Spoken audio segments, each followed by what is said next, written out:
How much does a fake disability cost these days? Or do you simply enjoy the pity of your betters? The silence that followed those words didn't just silence the room. It buried it. Every champagne flute froze midair. A string quartet at the far end of the Vane Estate's grand hall lost its tempo and stumbled into quiet.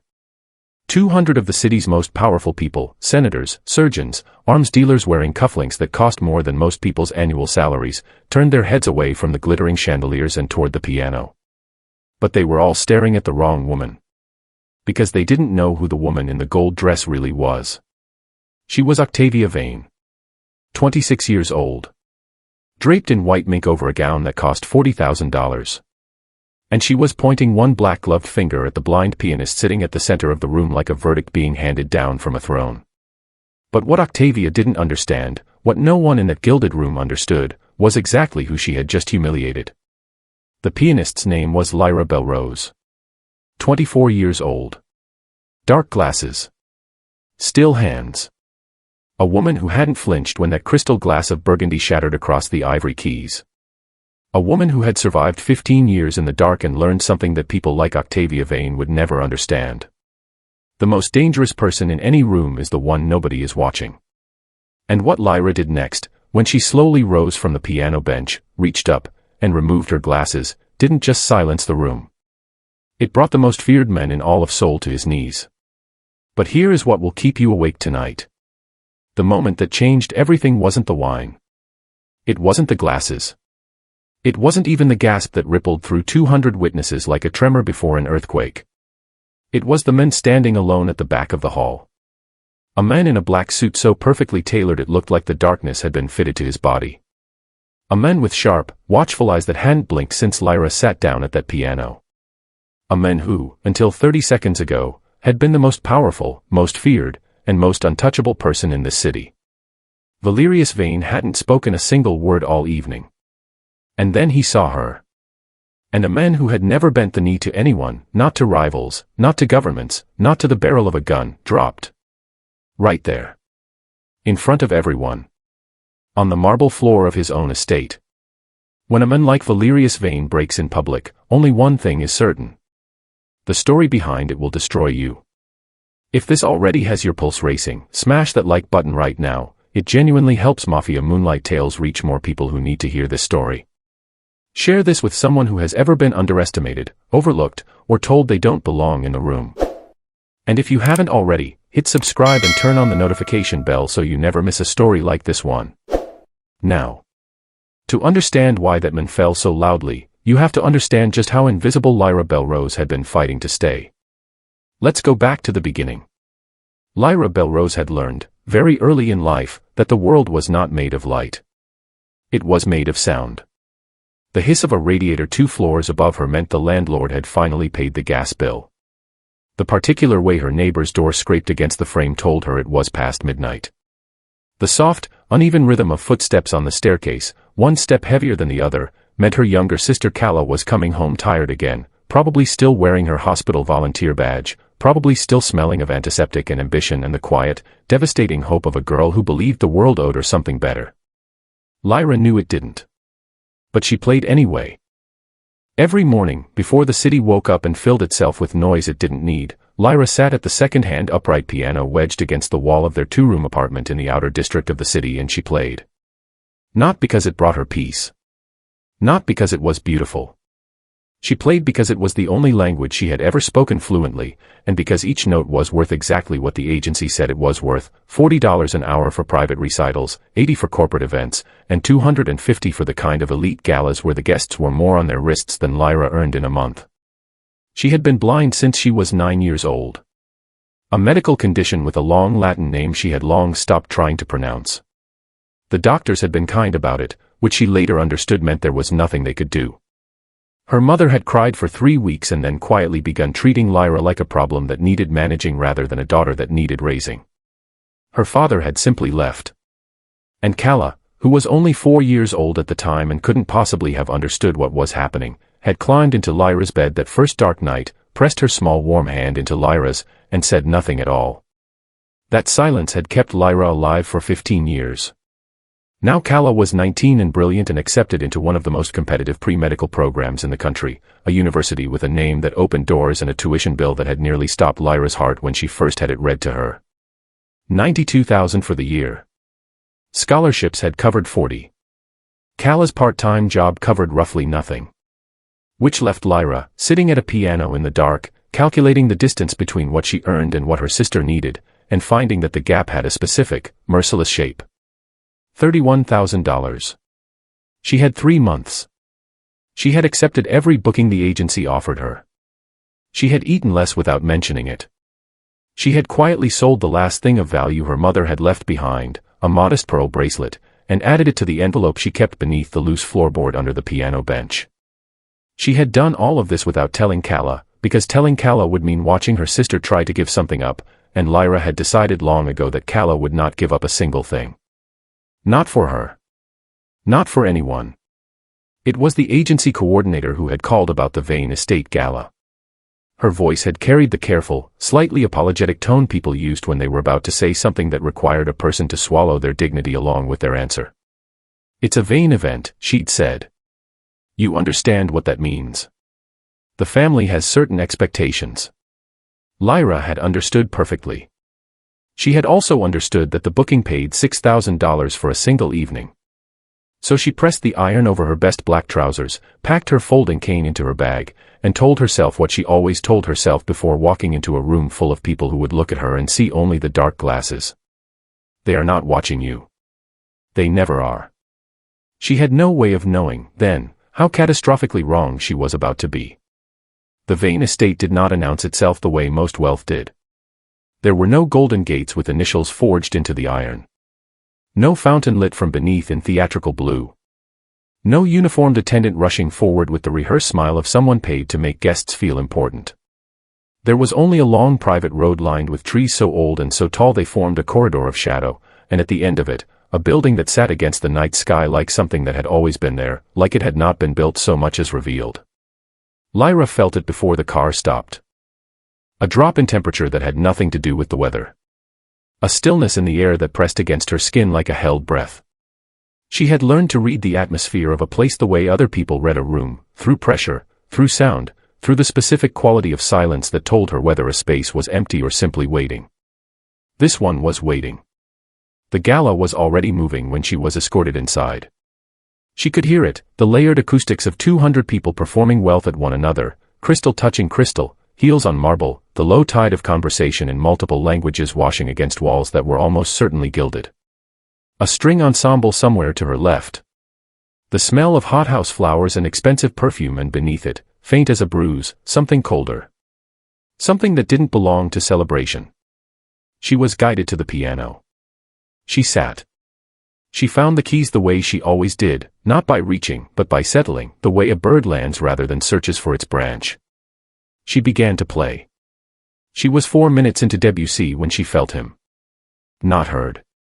Not sensed in any way she could have explained to someone who had never lost their sight. It was closer to the way a change in barometric pressure registers before a storm, a density in the room that hadn't been there before. A stillness that was different from the estate's stillness. More deliberate. More aware. Someone was watching her. Not the ambient, performative attention of party guests who glanced at a pianist the way they glanced at a floral arrangement. This was focused. Unmoving. The kind of attention that had weight behind it, the kind that came from a person accustomed to studying things before deciding what to do with them. She did not stop playing. She heard him eventually, not his voice, but his presence cross-referenced through other people's behavior. The way nearby conversations dropped half a register. The way footsteps unconsciously redirected. The way even the string ensemble seemed to tighten, just slightly, as though the musicians had suddenly remembered to sit up straight. Whoever he was, he had come to stand somewhere to her right. Close enough that she could detect the faint trace of cedar and something darker beneath it, not cologne exactly, more like the smell of a decision already made. He said nothing. He stayed for 4 full minutes. She counted in measures, the way she counted everything. And then he was gone, the room exhaling around her so subtly that she doubted anyone else had even noticed the shift. She finished the piece. Moved seamlessly into the next. kept her face composed and her spine straight and her expression set to the particular blankness she had perfected over years, the look that told rooms full of strangers that she was furniture, that she was background, that she was the music and nothing more. But her hands, hidden from the room by the piano's fall board, had gone completely still for exactly 3 seconds before she resumed playing. Because she knew, with a certainty she couldn't name and couldn't afford to examine, that whatever that man was deciding as he stood in the dark watching her, he had already decided it. It happened between movements. Lyra had just lifted her hands from the final chord of the revel and was allowing the note to dissolve into the room the way she always did, slowly, without rushing the silence, when she heard the heels. Sharp. Deliberate. The kind of footsteps that expected the floor to feel grateful for the contact. They stopped directly in front of the piano. You. The voice was smooth on the surface and rotten underneath, the way expensive fruit goes bad from the inside out. I've been watching you all evening. Tell me, how much does a fake disability cost these days? Or do you simply enjoy the pity of your betters? The room didn't just go quiet. It calcified. Lyra did not move. I'm speaking to you. A sharp sound, a finger tapping the piano's edge, once, like a judge's gavel. Do blind people not respond when they're addressed, or is that part of the performance as well? She had been here before. Not in this room, not with this particular cruelty, but in this moment, the moment when someone decided that her stillness was weakness, that her composure was an invitation, that a woman who couldn't fight back with her eyes was a woman who couldn't fight back at all. She had always let them believe it. Until now. She heard the glass before she felt it, the sharp intake of breath from the nearest guests, the wet impact of cold Burgundy across the piano keys, across her hands, across the front of her black jacket. The smell hit her immediately. Wine and humiliation and something that tasted, absurdly, like the end of her patience. Stand up, Octavia said, almost gently. Stand up so the whole room can see what a fraud looks like. And Lyra stood. Not because she was told to. She had not taken an order in 15 years and she did not intend to begin tonight. She stood because she was finished. Because $6,000 and her sister's tuition and every calculated, disciplined, careful choice she had made to remain invisible had just been undone by a woman in $40,000 worth of mink who didn't know the first thing about what it cost to survive in the dark. She reached up. Slowly. With the particular steadiness of someone who has already accepted what comes next. And she took off her glasses. The sound that moved through the room was not a gasp. It was something more fragile than that, a collective fracture, 200 people inhaling at precisely the same moment as Lyra's eyes, pale gray and perfectly, devastatingly clear, found the space in front of her with an accuracy that required no searching at all. Octavia took one step back. Then the other sound came. From behind her. From somewhere near the back of the room.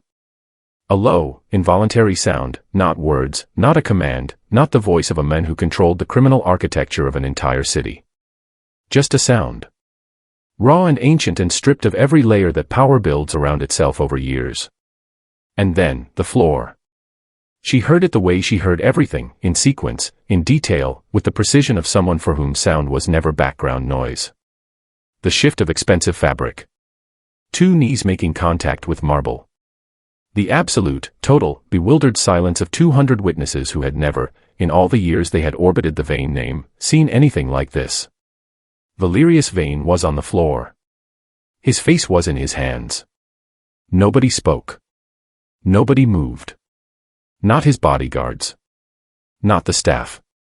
Not Octavia, who had gone so still she had stopped being a person and become simply a before photograph, the last image of a woman who did not yet understand how completely her life had just ended. Lyra stood above it all, wine-soaked and unblinking, and said nothing. She didn't need to. Her eyes had already said everything. 15 years ago, the red docks smelled like diesel and rust and the specific desperation of a city that had turned its back on its own waterfront. Lyra had been 9 years old. Newly blind. Still learning the geography of darkness, still mapping the world through her remaining senses with the clumsy determination of someone rebuilding a collapsed house with their bare hands. She had been on her way home from the specialist her mother had taken her to that afternoon, the third one, the final one, the one whose silence after the examination had told them both everything the words hadn't yet. She had stopped on the dock because she heard breathing. Not the ambient sounds of the harbor, the water, the chains, the distant mechanical groan of a cargo crane. This was underneath all of that. Shallow. Wet. The particular rhythm of someone losing a battle they were trying very hard not to lose. She followed it. He was wedged between two industrial containers, folded against the corrugated metal like something discarded. She found him not by sight but by the warmth radiating off his body against the cold dock air, and by the smell, iron and salt, unmistakably blood, in a quantity that made her newly recalibrated senses recoil. How bad, she asked, because she was 9 and had already learned there was no point softening a question when the answer was going to be hard regardless. A pause. Then, in a voice scraped raw, bad enough. He was a boy. She could tell by the voice, 16, maybe 17, trying to sound older than the fear underneath it. He was pressing something against his side. A jacket, she thought, by the texture of the fabric her fingers found when she knelt beside him. Were you shot? Knife. Is it still in? No. Then you won't die in the next 10 minutes, she said, with the calm authority of someone who had recently spent a great deal of time in hospitals and absorbed more medical information than any 9-year-old should have needed. But you'll die before morning if nobody finds you. And nobody comes to this part of the dock at night. I know, he said. That's why I'm here. She understood that. She was 9 and newly blind and the daughter of a woman unraveling at the seams, and she understood perfectly the instinct to find a dark corner and wait to see if you survived. She didn't leave him there. She stayed for 2 hours, pressing his own jacket against the wound with both hands while she memorized his breathing pattern and talked to him, not about anything meaningful, just words, a continuous thread of sound to keep him anchored to consciousness. She told him about the piano. About how her teacher said she had perfect pitch. About how she was learning that losing one sense was like turning up the volume on everything else until the world became almost unbearably detailed. He said very little. But he listened. She could tell by the way his breathing slowly steadied. When she finally heard footsteps she recognized as purposeful, men moving fast, calling a name she didn't yet know, she stood up, told him help was coming, and walked away before they reached him. She never learned his name that night. She never told him hers. She had simply been a small blind girl on a dark dock who heard someone dying and made the only choice that had ever made sense to her, the same choice she had been making in various forms ever since. She had pressed her hands against the wound. She had held on. She had not let go until someone stronger arrived to take over. Standing now in the ruins of the Vane Gala, wine drying on her jacket and 200 witnesses at her back, Lyra understood what she had seen in Valerius Vane's face in the moment before he fell. Not recognition. Remembrance. The specific, devastating relief of a man who had spent 15 years looking for the girl from the Red Docks, only to find that she had been in the dark the entire time. Just like him. They gave her a chair at the edge of the room. Not at the table, Valerius had been clear about that, in the way he was clear about most things, which was to say he had not explained his reasoning and did not appear to consider explanation a courtesy he owed anyone. The chair was positioned against the wall to the right of his desk, angled slightly toward the center of the room, and when his assistant had guided her to it that first morning, Lyra had said nothing and sat down and begun to listen. That had been 4 days ago. She had learned the office in hours. The dimensions of it, measured in echo. The ventilation system that pushed air from the left, the specific acoustic signature of the reinforced windows, the way sound moved differently near the bookcase on the north wall, too flat, too absorbed, which told her it wasn't a bookcase at all. The location of the 3 bodyguards who rotated through the room in 8-hour shifts, each identifiable by their breathing pattern and the particular weight distribution of their footsteps. The way Valerius himself moved, economically, without waste, like a man who had long ago made peace with the fact that every action he took was being assessed by someone. He had not asked what she was doing during those 4 days. She suspected he already knew. The merger meeting was scheduled for a Thursday. She was told only that it involved a consolidation of distribution networks between the Vane organization and a rival syndicate from the southern port districts, a group called the John Collective, led by a man named Director CO, who had reportedly been trying to absorb the Vane waterfront operation for 3 years through means that progressed from financial to threatening in direct proportion to how long Valerius had ignored him. Now they were sitting down together. Which meant one of them had decided the other was more useful alive. Lyra sat in her chair against the wall and folded her hands in her lap and became, as she always became in rooms like this, entirely invisible. There were 6 men at the table. She catalogued them in the first 90 seconds, by voice, by breathing, by the micro-sounds that most people never registered because they had never needed to. The creak of a chair under shifting weight. The particular rhythm of fingers against a tabletop. The way a man's breathing changed when he was constructing a sentence versus when he was reading one. And heartbeats. She had never told anyone about the heartbeats. It was not something she could fully explain, not echolocation, not some dramatic superpower, but something quieter and more precise than that. Years of enforced stillness had simply made her extraordinarily sensitive to the physical tells of deception, the shallow breath, the held exhale, the slight increase in vocal tension that accompanied a statement the speaker's body didn't entirely believe. Director CO was lying about the cargo numbers. She knew it by the third sentence, the faint tightening in his throat, the way his next breath came fractionally too fast, as though his body was working slightly harder than the words required. The man beside him, introduced as his financial officer, was lying about something else entirely. Something personal, she thought. The particular quality of his deception had a different texture, less calculated, more afraid. She waited.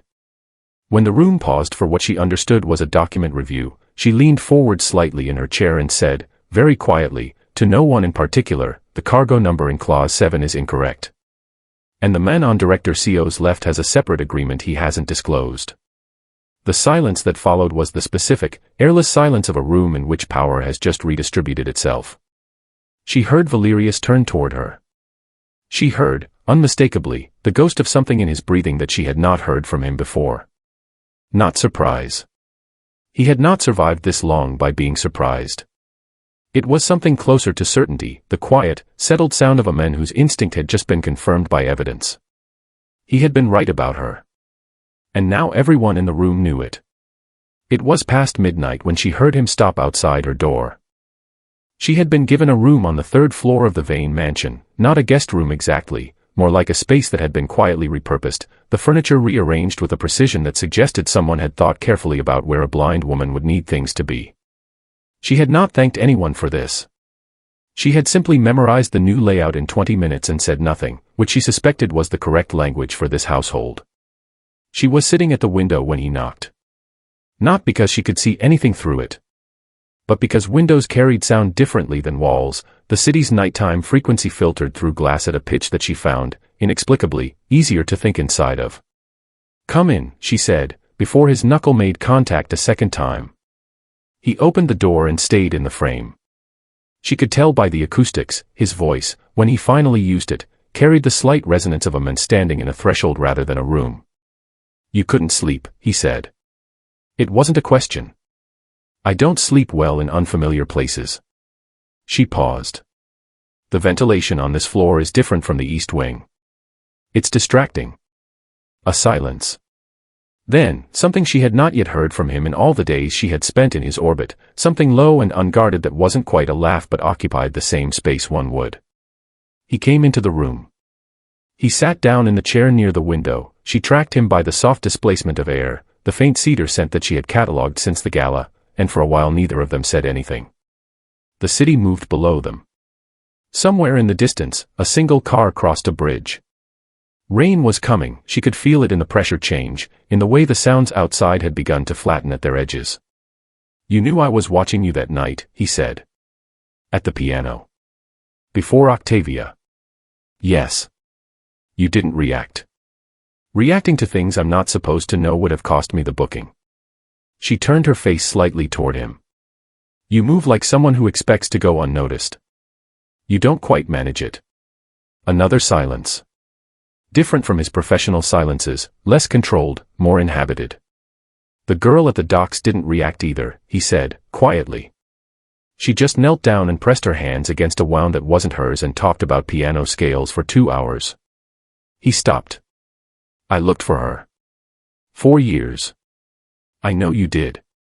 She had pieced it together from fragments, overheard conversations, the particular way his security team flagged inquiries about the Red Docks incident in their briefings.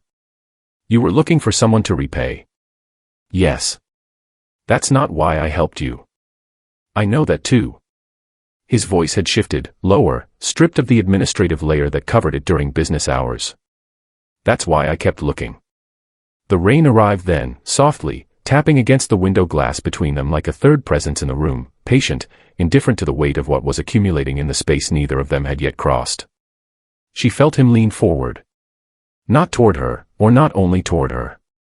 Toward the conversation, the way people lean toward a fire when they have been cold for a long time without admitting it. Lyra. Her name in his mouth sounded different than it did anywhere else. Deliberate. Like something he had been holding carefully. Don't, she said. Gently, but without hesitation. I haven't said anything yet. You were about to say something true, she replied. And I don't think either of us is ready for what comes after that. The rain continued. He stayed in the chair until she heard his breathing settle into something slower, something almost peaceful, the sound of a man who had not, she suspected, sat in a room without agenda for a very long time. She stayed at the window. Neither of them slept. Neither of them left. And in the morning, when daylight pressed against the glass and the city resumed its noise, they did not speak of it. But the distance between them had changed its shape. And both of them knew it. Octavia Vane had always understood power as an inheritance. Not earned. Not built. Simply received, like bone structure or a family name, something you were born into and maintained through the careful, continuous work of making sure Northwest one else got close enough to touch it. She had spent 26 years doing exactly that. Managing proximity. Controlling access. Ensuring that the space around Valerius remained populated only by people whose usefulness expired before their loyalty could be tested. She had never once considered that the threat would arrive blind. She found the file on a Tuesday. She had not gone looking for it specifically, she had gone looking for something else entirely, some leverage point in Lyra's past that she could bring to Valerius as evidence of instability, untrustworthiness, the kind of manufactured concern a sister could raise without appearing threatened. She had done it before with others. A financial irregularity here. A prior association there.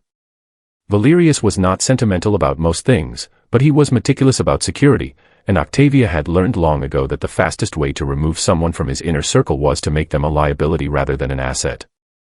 What she found instead stopped her cold. The medical records were 14 years old, filed under Lyra's full name with a specialist clinic in the Northern District. The diagnosis was familiar, the same degenerative condition that had taken Lyra's central vision at 9 years old. But it was the supplementary notes, added 3 years later by a different physician, that Octavia read 3 times in succession to make sure she had understood them correctly. Partial peripheral vision retained. Estimated 15 to 20% residual visual field. Patient-advised full legal blindness classification remains valid. Long-term prognosis, stable. Octavia set the file down. Then she picked it up again. 15 to 20%. Not nothing. Not the complete, total darkness that Lyra wore like armor in every room she entered. Enough to detect movement. Enough to read contrast. Enough, perhaps, to have seen something in a room full of people that she was not supposed to have seen, or been seen as something other than what everyone had assumed. The fury that moved through Octavia was not hot. That was the thing about Octavia's anger that most people never understood. It didn't burn. It crystallized, cold and precise and load-bearing, the kind of anger that didn't express itself in raised voices but in very quiet phone calls made from rooms with closed doors. She made 3 of them that afternoon. The first was to a man whose name she had kept in a separate directory for occasions when Valerius's resources were not appropriate for the task at hand. The second was to Director Co's financial officer, the same man Lyra had exposed at the merger meeting, who had been quietly nursing his humiliation for 2 weeks and was, Octavia had correctly assessed, available for repurposing. The third call was the most important.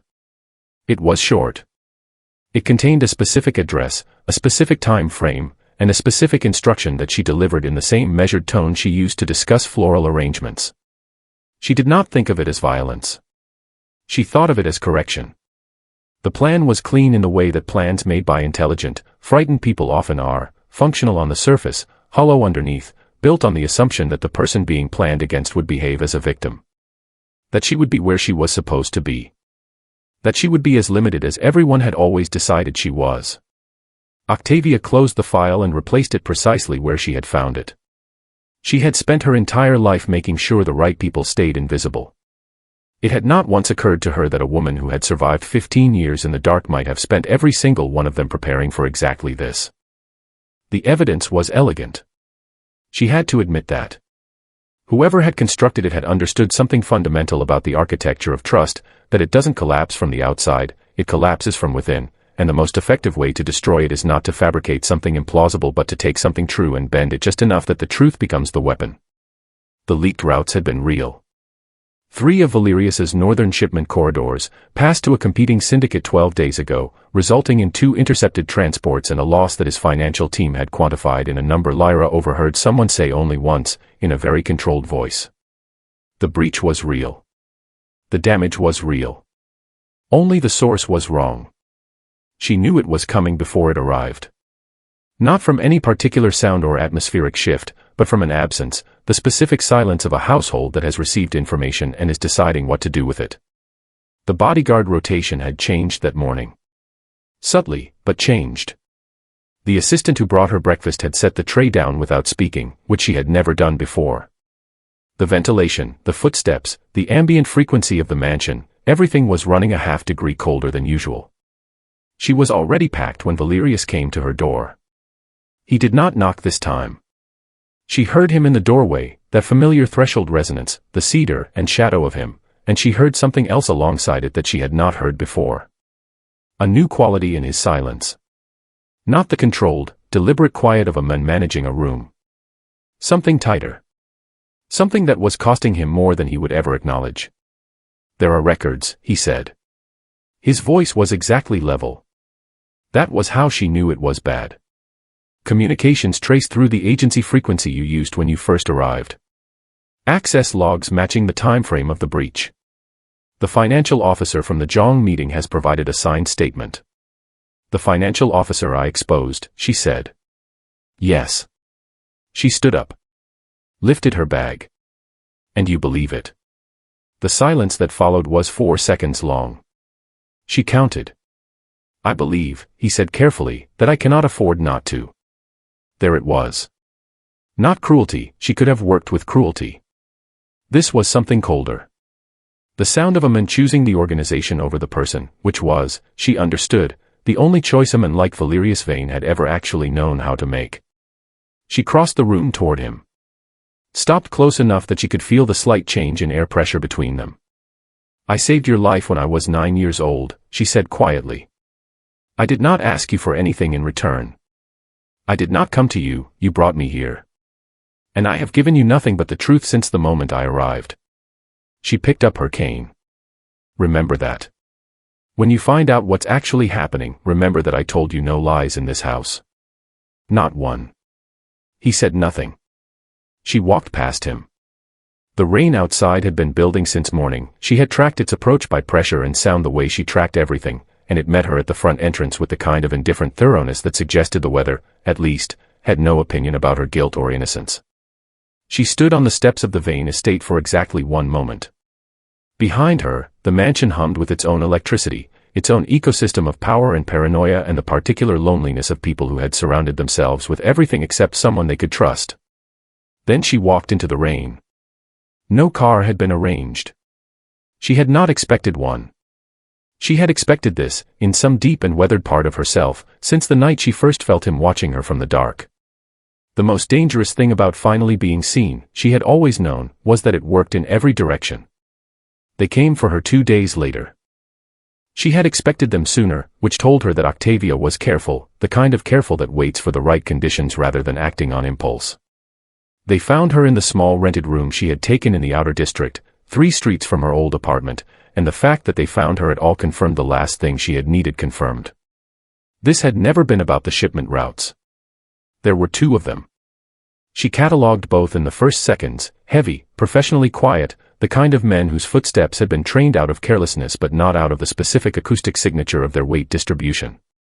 One slightly favoring his left side. The other breathing through his nose in a pattern that suggested recent exertion. They didn't speak. They didn't need to.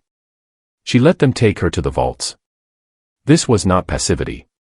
It was strategy, the same strategy she had been using since she was 9 years old, when she first understood that the dark was not a disadvantage if you were the only one who had learned to live inside it.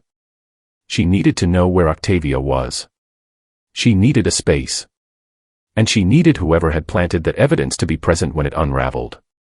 The Vane vaults ran beneath the estate's eastern wing. She had mapped them weeks ago from overheard conversations and the distinctive sub-frequency hum of climate-controlled storage that she had detected through the mansion's floor. Stone walls. Low ceilings. A corridor system that branched twice before opening into the main chamber. She counted the turns as they walked her in. They cut the lights before they left her. She heard the door seal. Heard their footsteps retreat down the corridor. Heard, 30 seconds later, a third set of footsteps arrive, lighter, deliberate, unhurried. Heels. I want you to understand, Octavia said, from somewhere near the entrance, that this isn't personal. It's entirely personal, Lyra said pleasantly. A pause. Octavia had not expected conversation. Good. The men outside will deal with this cleanly. You won't. Your financial officer's second phone, Lyra said. The one registered under his mother's maiden name. He used it to contact Director Co's deputy 6 hours before the breach. The call lasted 11 minutes. She turned slightly, tracking Octavia's position by the echo of her breathing against stone. I heard him make it. From the chair against the wall. The one everyone kept forgetting I was in. Silence. I've also been recording conversations in this house for 3 weeks, Lyra continued, which was not entirely true but was true enough in the ways that mattered. Every room I was placed in. Every meeting I attended. The audio is with someone I trust, scheduled for delivery to 3 separate parties if I don't make a specific phone call within the next 6 hours. This was true. Kala had the files. Kala, who was 19 and brilliant and had never once in her life needed to be told twice when her sister asked her to do something important. She heard Octavia's breathing change. The crystalline anger shifting into something less certain, something with fracture lines in it. What Octavia did not hear, could not have heard, because she had not spent 15 years learning to read the acoustics of a room in total darkness, was the third sound. The one that had entered the corridor 2 minutes ago. Measured footsteps. Familiar weight distribution. The specific, economical movement of a man who had spent the last 48 hours reconstructing everything he should not have dismantled. The vault door opened. Light entered. Valerius stood in the frame, and Lyra did not need to see his face to know what was written on it. She could hear it in the quality of his stillness, the particular silence of a man who had arrived too late to prevent something and was calculating precisely what that was going to cost him. Octavia, he said. Just her name. Nothing else. But in this family, she understood, that had always been enough. Here is something worth sitting with before we leave this story behind. Lyra Belrose never lost her power in a single moment. She built it in the accumulation of every moment she was dismissed, overlooked, and categorized by people who confused limitation with weakness. And when the time came to use it, she didn't announce it. She didn't perform it. She simply allowed the world to discover what had been true all along. That is not a coincidence. That is a pattern. There is a phenomenon that emerges repeatedly in the lives of people the world has decided to underestimate. Researchers have studied it in boardrooms and courtrooms and conflict zones. Psychologists have documented it in survivors of illness, poverty, discrimination, and grief. It doesn't have a single clinical name, but it operates according to the same principle every time. When a person is forced to develop without the tools that everyone else takes for granted, they often develop something else entirely. Something the room didn't see coming because the room was too busy noticing what was missing. Call it the Lyra Belrose effect. Call it the Ava Sinclair effect. Call it whatever name fits the story you recognize from your own life. What it describes is this: invisibility, long enough sustained, becomes a form of intelligence. Lyra spent 15 years in rooms where no one watched her carefully. Where people spoke freely because they had decided she was furniture. Where decisions were made and secrets were negotiated and vulnerabilities were exposed by people who had collectively forgotten that the woman in the dark glasses against the wall was cataloging every syllable. She didn't choose that invisibility. It was assigned to her by a society that processes disability as diminishment, that looks at a person navigating the world differently and concludes, without examination, that they must be navigating it poorly.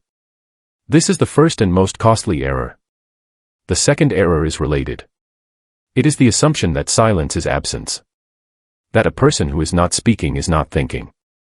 That stillness is vacancy rather than precision. Octavia Vane made this error. Director Co made this error. Valerius himself made it, at the end, when he chose organizational logic over the evidence of everything he had witnessed in those weeks, and paid for it in the specific, irreversible currency of almost losing the one person whose judgment he should never have doubted. Intelligent silence is not passivity. It is one of the most sophisticated strategic tools available to a human being, and it is almost exclusively practiced by people who have been given no other option.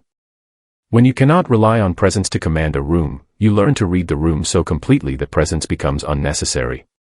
You learn to wait. You learn to listen beneath the words for the thing the words are covering. You learn that the person speaking the loudest in any negotiation is almost always the person with the most to hide.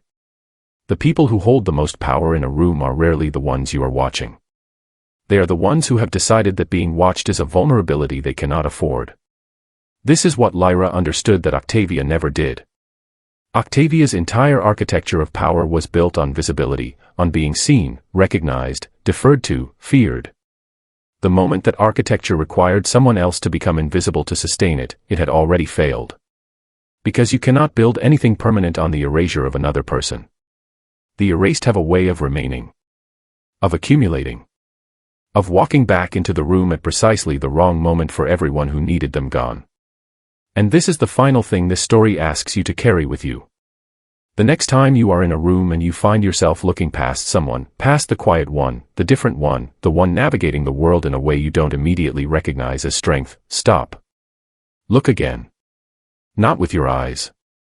With the understanding that the most dangerous, most capable, most irreplaceable person in any room is very often the one who has spent the longest time being told they don't belong in it. True sight has never been a matter of eyes. It has always been a matter of character. And Lyra Belrose could see that from the very beginning. Thank you for spending this time with Mafia Moonlight Tales. If this story moved you, challenged you, or reminded you of someone who deserved better than the world gave them, share it.